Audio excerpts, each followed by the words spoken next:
Hello students. Western political thought के वाले paper में हम मैकियावेली पर चर्चा कर रहे हैं। लास्ट क्लास में हमने मैकियावेली के नैतिकता और धर्म संबंधी विचारों पर चर्चा करी थी और उसमें हमने देखा था कि मैकियावेली के लिए राष्ट्रीय हितों की सुरक्षा के लिए या राज्य के हितों के लिए शासक साम दाम दंड भेद किन्हीं प्रकार के साधनों का प्रयोग कर सकता है। मैकियावेली ने जो अपनी पुस्तक लिखी है द प्रिंस, उसमें वह शासक को सफलता प्राप्त करने हेतु कुछ परामर्श दे रहा है और उसका ये मानना है कि यदि ये शासक उसके परामर्शों को या उसके द्वारा बताए गए उपायों को अनुकरण करते हैं तो वह अपने राज्य को सुरक्षित और व्यवस्थित रख सकते हैं। या फिर हम ये भी कह सकते हैं कि मैकियावेली एक सफल शासक में जिन गुणों की अपेक्षा करता है उन्हें हम निम्न पॉइंट्स के द्वारा देख सकते हैं, जिसमें सबसे पहला है शक्ति अर्जन। मैकियावेली का मानना है कि प्रत्येक शासक का यह कर्तव्य है कि वह राज्य की सुरक्षा करे, उसे व्यवस्थित बनाए रखे। इसलिए शासक को शक्ति अर्जित करने, उसे बनाए रखने और उसका विस्तार करने का प्रयास करना चाहिए। अर्थात शासक को हर समय अपनी नीतियों का इस प्रकार से निर्माण करना चाहिए कि जिससे उसको ज़्यादा से ज़्यादा शक्ति प्राप्त हो, उसको अपनी सीमाओं का भी विस्तार करते रहना चाहिए और जो शक्ति उसे मिली है उसको यथासंभव बढ़ाने का भी प्रयास करना चाहिए, पहली बात। दूसरी बात जो मैकियावेली अपने शासक को सुझाव दे रहा है द प्रिंस के माध्यम से, तो उसमें मैकियावेली का मानना है कि कोई भी शासक अपने नागरिक देश पर सेनाओं के बिना सुरक्षित नहीं रह सकता है और इसलिए यह आवश्यक है कि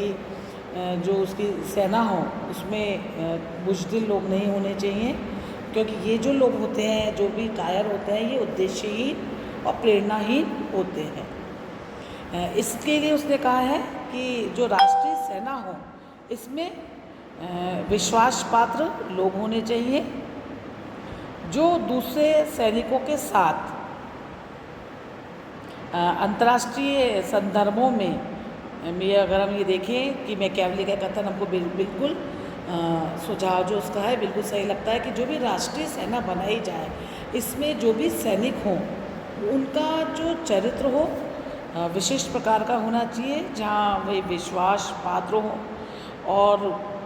भय की बजाय, क्योंकि वही मान के चले कि ईश्वर के अलावा और कोई भय नहीं होता है, तो उनमें भय का अभाव होना चाहिए। आज वर्तमान अंतर्राष्ट्रीय घटनाओं के संदर्भों में भी हम देखें कि मैकियावेली का जो कथन है वो हमको बिल्कुल सही प्रतीत होता है। तीसरी बात वो ये कह रहा है कि सैनिक शक्ति का विस्तार, कि शासक को युद्ध से अपना ध्यान नहीं हटाना चाहिए। वो एक आराम का जीवन जिए, इससे तो अच्छा है कि वो हमेशा युद्ध की स्थितियों में रहे, क्योंकि इस तत्व के कारण या सैनिक शक्ति के विस्तार के कारण एक तो उसके जो सैनिक हैं उनमें अनुशासन, देशभक्ति और कठोर जीवन व्यतीत करने की आदत होगी। साथ ही साथ मैकियावेली का मानना है कि यदि शासक के पास सैनिकों का भाव है तो इसके लिए वह किसी और को दोष नहीं देगा, बल्कि इसके लिए खुद ही जिम्मेदार होगा, क्योंकि उसने शांति काल में बुज़दिल और दुर्बल लोगों पे के लिए उसमें उसको अपनी युद्ध की स्थिति बनाए रखनी चाहिए थी, युद्ध के बारे में अपना विचार रखना चाहिए था, क्योंकि युद्ध के विचार के द्वारा ही या युद्ध के माध्यम से ही वह अपने नागरिकों में अनुशासन और देशभक्ति की भावना का विकास कर सकता है। तो इसलिए वो ये कह रहा है कि सैनिक शक्ति का विस्तार एक शासक को हमेशा करते रहना चाहिए। यहाँ साथ ही साथ एक पॉइंट पे वो और चर्चा करता है सिंह और लोमड़ी के गुणों से युक्त। मैकियावेली का मानना है कि जिस प्रकार सिंह अपने आप को जालों से या षड्यंत्रों से नहीं बचा सकता और लोमड़ी बेड़े से अपने आप को सुरक्षित नहीं रख सकती, इसलिए ये आवश्यक है कि शासक षड्यंत्रों, उपद्रवों, क्रांतियों से बचने के लिए उसके अंदर लोमड़ी की चालाकी और मक्कारी का गुण होना चाहिए और साथ ही साथ विदेशी आक्रमणकारियों को डराने के लिए शेर के जैसा उसको शक्तिशाली भी होना चाहिए। तो हम ये देखते हैं कि मैकियावेली अपनी शासक को अपनी पुस्तक द प्रिंस के माध्यम से कह रहा है कि उसको शेर और लोमड़ी के गुणों से अपने आप को युक्त रखना चाहिए। साथ ही साथ वो एक बात और कह रहा है कि स्वांग और पाखंड के गुण, कि जो भी शासक हो उसमें स्वांग और पाखंड यानी कि दिखावे के लिए भी कुछ बातों कुछ गुणों का होना आवश्यक है। मैकियावेली कहता है कि यहाँ पे शासक को बहुरूपी और दिखावटी होना चाहिए। दिखने में शासक दयालु, कृपालु, मानवीय और धार्मिक दिखना चाहिए, लेकिन उसके जो कार्य हों, है ना, और यदि आवश्यकता पड़े तो वह इन गुणों के विपरीत कार्य करने की इसमें क्षमता और योग्यता भी होनी चाहिए। तो हम ये देख रहे हैं कि मैकियावेली अपने शासक को कह रहा है कि उसको दिखावा तो अच्छे होने का करना है, लेकिन अगर विपरीत परिस्थितियां हों तो यहाँ वो अपने गुणों के विपरीत उसमें क्षमता और योग्यता भी होनी चाहिए। यहाँ पे मैकियावेली लिखता है कि शासक को लोगों की धार्मिकता और भोलेपन का और धार्मिक नैतिकता का भी पूरा फ़ायदा उठाना चाहिए। तो यानी कि हम देखते हैं कि मैकियावेली अपने शासक को एक स्मार्ट मूव करने के लिए या स्मार्टली बिहेव करने के लिए तैयार कर रहा है। यहाँ एक बात वह और कह रहा है कि जो शासक है उसमें निर्णय लेने की क्षमता और योग्यता होनी चाहिए, और जब विकट परिस्थितियाँ हों या इस तरह की स्थितियाँ हों तो उसमें डिसीज़न लेने में उसको कोई हिचकिचाहट नहीं करनी चाहिए, क्योंकि साधारण जनता या नागरिक अपने शासक से घृणा कब करती है, जब वह देखती है कि वह बुज़दिल है, अनिश्चित है, है ना, या उसके अंदर दुर्बलता है। तो इसलिए शासक को अपने निर्णय में बहुत अटल और अपरिवर्तनशील होना चाहिए, और साथ ही साथ उसे अपने साहस और शान शौकत का दिखावा भी करते रहना चाहिए। आगे मैकियावेली इस बात को आगे बढ़ाता हुआ यूँ कह रहे हैं कि शासक को श्रद्धा और भय युक्त दोनों होना चाहिए, लेकिन उसको घृणित नहीं होना चाहिए। यानी कि वह अपने शासक को कह रहा है कि वह अपने ख्याति या यश को बनाए रखने के लिए हर प्रकार के प्रयास करे, शस्त्रों की शक्ति के द्वारा बाह्य आक्रमणों से देश की सुरक्षा करे, लेकिन साथ ही साथ अपने यश और सद्भावना के द्वारा आंतरिक षड्यंत्रों से भी वो अपनी जनता को सुरक्षित करे। तो वो ये कह रहा है कि उसका शासक साहसी होना चाहिए, जल्दी निर्णय लेने वाला भी होना चाहिए, लेकिन साथ ही साथ उसके अंदर उसकी जो इमेज हो उसको लेके भी उसको सतर्क होना चाहिए, क्योंकि जो साधारण जनता है वह अपने शासक से तभी घृणा करती है जब उन्हें लगता है कि वह बड़ा लोभी और लूटमार करने वाला है। और इस समय वो एक बहुत समय आज के समय की भी मांग है, उसके अनुरूप भी वो मैकियावेली अपने शासकों को यह सलाह दे रहा है कि उसको संपत्ति और नारी जाति का सम्मान करना भी आना चाहिए। तो कुल मिलाकर के हम ये देख रहे हैं कि मैकियावेली द प्रिंस के माध्यम से शासक को यह सलाह दे रहा है कि वह राष्ट्रीय हितों की सुरक्षा के लिए उसको अपने आप की मैनेवरिंग करती रहनी चाहिए, कि उसके अंदर वास्तव में गुण तो हों, साहस भी हो, निर्णय लेने की क्षमता भी हो, वह सैन्य शक्ति का विस्तार भी कर सकता है, करने वाला हो, वो सभी प्रकार के गुणों से सुसज्जित हो, विकट परिस्थितियों के अंदर वो एक निर्णय, कोई त्वरित निर्णय या कठोर निर्णय भी ले सके, लेकिन साथ ही साथ उसको दिखावा इस प्रकार का करना चाहिए कि जो जनता है या नागरिक है उससे जुड़ सके और उसके अंदर अपना एक उसको भय से उनको उस शासक को स्वीकार भी करे और उसमें अपनी भक्ति भी दिखाएं, या अपना समर्पण भी अपने शासक के समक्ष करे। इसके लिए ये भी आवश्यक है कि शासक वीरता, कौशल और साहस का परिचय दे। समय समय पे वह अपने आक्रमणकारी नीतियों के द्वारा इस प्रकार के प्रयास करता रहे कि जिससे उसका सीमा का विस्तार भी होता रहे। उसको इतना महान और कुशल भी होना चाहिए कि वह अपने मित्र और शत्रु की पहचान कर सके, क्योंकि वह मानता है कि जो न्यूट्रल शासक होगा वो अच्छा शासक नहीं माना जाता है, क्योंकि जो न्यूट्रल रहेगा या जो तटस्थ शासक होगा वह न तो शत्रु को डरा सकता है, न ही मित्रता को सुदृढ़ कर सकता है। तो शासक इस प्रकार का होना चाहिए कि जहाँ पे वो एक फैसला ले सके और एक अपनी डिटर्मिनेशन की जो उसकी पावर है उसको वो बता सके।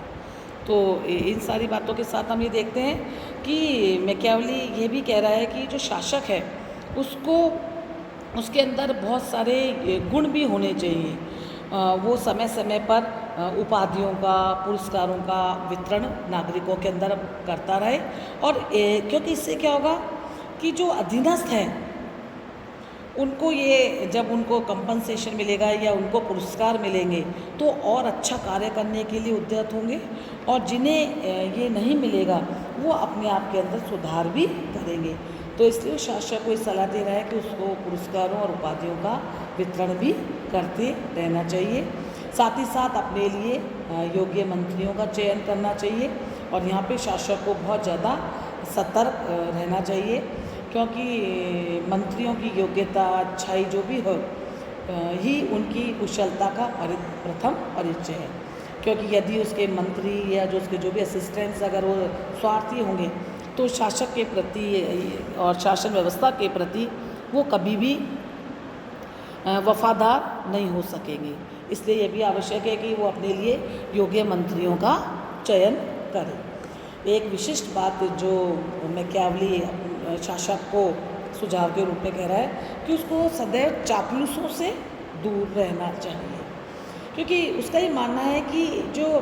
आत्मस्तुति है, जो सेल्फ प्लेजर होता है कि मनुष्य अपनी तारीफ करना, जो उसकी तारीफ करते हैं, जो उसकी स्तुति करते हैं, वो उनको पसंद करता है। तो यहाँ वो कह रहा है कि ये जो आत्मस्तुति है ये मनुष्य के स्वभाव की एक दुर्बलता है। इसलिए शासक को चापलूसों से सतर्क रहना चाहिए, क्योंकि ये जो फ्लैटरी करने वाले चापलूस लोग होते हैं ये शासन व्यवस्था के लिए बहुत बड़ा खतरा होते हैं। तो यह इसलिए अपना अगर योग्य मंत्री और विश्वासपात मंत्री रखेगा तो वो उसको उचित परामर्श भी देंगे, और ये जो परामर्श होगा ये शासक की बुद्धिमत्ता का परिणाम होना चाहिए कि वो उसको ये पता होना चाहिए कि जो मेरे मंत्री मुझे परामर्श दे रहे हैं वो उसे किन हद तक स्वीकार करता है। यहाँ पे वह एक परामर्श अपने शासक को और दे रहा है कि शासक को अपने धन के संबंध में या अपने कोष के संबंध में बहुत मितव्ययी होना चाहिए। यानी कि शासक को जो भी धन प्राप्त होता है उसके संबंध में, जो लूट के द्वारा जो उसको धन प्राप्त हो रहा है उस संबंध में तो उसे उदार होना चाहिए, क्योंकि उसको कहीं से वो धन उसने प्राप्त करा है और वो उसको जनता पे खर्च कर सकता है, क्योंकि इससे उसको है ना ख्याति मिलेगी। लेकिन अगर वो राजकोष का धन है तो यहाँ पे उसको खर्च करने में उसे मितव्ययी होना चाहिए, क्योंकि अगर वो अपने राजकोष के धन को खर्च ज़्यादा करेगा तो ज़्यादा खर्च करने से शासन में हानि होने की संभावना है। और अंतिम रूप में वह कहता है कि जो शासक है उसको अपने नागरिकों को राजनीतिक पॉलिटिकली तरह से एजुकेट करने का भी प्रयास करना चाहिए, कि उनको राजनीतिक शिक्षा भी प्राप्त करनी चाहिए, और इसके लिए वो उनको राज्य के कार्यों में सहभागिता का अवसर दे। और यह तो है कि वह अपने एक निरंकुश शासक की धारणा में विश्वास करता है, लेकिन फिर भी वह कहता है कि राजा को अपनी निरंकुशता या अपने अधिनायकवादिता की उसकी जो भी स्थिति है वो नागरिकों को विश्वास कराए कि यह जो उसकी स्थिति है ये उसके फ़ायदे या खुद के आनंद के लिए नहीं है, बल्कि सार्वजनिक के पब्लिक वेलफेयर के लिए वो एक स्ट्रॉन्ग शासक की अनुशंसा करता है। तो निष्कर्ष के रूप में हम ये कह सकते हैं कि मैकियावेली राज्य की रक्षा और स्थिरता के लिए और उसके विस्तार के लिए सभी प्रकार के साधन, चाहे वो नैतिक हो, अनैतिक हो, वैध हो, उचित हो, अनुचित हो, अवैध हो, वह सभी प्रकार के उनको प्रयोग की आज्ञा देता है, क्योंकि मैकियावेली का मानना है कि राज्य के संरक्षण के लिए शासक को सदैव सतर्क रहना चाहिए, और यदि वह अपने उनके लिए प्रजाजन के संरक्षण के लिए जो भी कार्य करेगा उन्हें सामान्य स्वीकृति स्वस्फूर्ति प्राप्त हो जाएगी। Thank you.